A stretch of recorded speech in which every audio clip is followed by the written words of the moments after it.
that most Kenyans are down here, suffering right as in the dark. And basically with the economy also taking a very, very big blow, and police killings tarnishing Kenya's image. So we're not doing well as a country. And speaking of police image, killings are tarnishing Kenya's image. That is a very brief article there on police reaction to news of the fatal shooting of Bunty Shah, the son of industrialist Bunty Shah, who was on Sunday shot. So that's a story that continues on page 3 of the paper. Let's take a look at that in a bit more detail.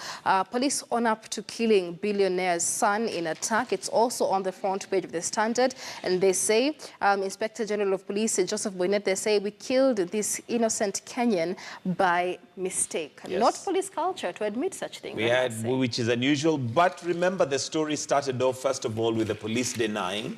And what apparently is supposed to have happened is that the police were actually targeting a terrorist, and they bulldozed into his Shah's home, thinking it was the home of the terrorist. And on doing that, he happened to be a licensed gun owner, and he came out to fire in the air, basically to scare away whoever it was. And according to the police now, what they're saying is that they did ask him to stop firing, which he did not. And again, that is debatable because he didn't know who these are. He didn't know they're police. But on that, of course, now they took him out, they shot him and killed him.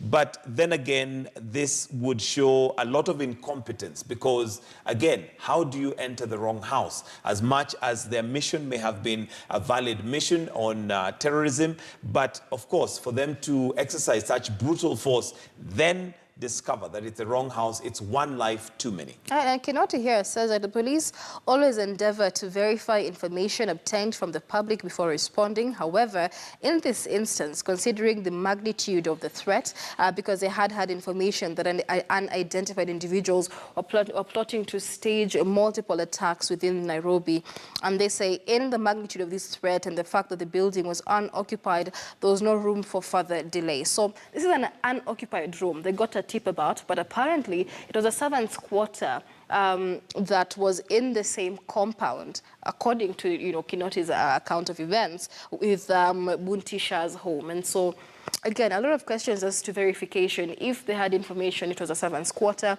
there must have been information there was a main house, in the same compound that was occupied. So he was in the house with his wife, his 6-month-old baby boy, his mother, and his grandmother.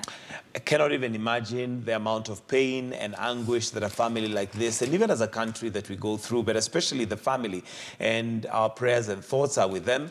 But again, it brings to light the police force that we have, and how competent they are, again, remains questionable. And I know if we were to possibly, for instance, question the police, they would probably say that we do not understand the magnitude, but at the end of the day, you talk about understanding to Shah's wife, and really, this is very, very tragic. But we'll wait and see how this is going to unfold. All right, so let's take a look at the Daily Nation this morning on the front page.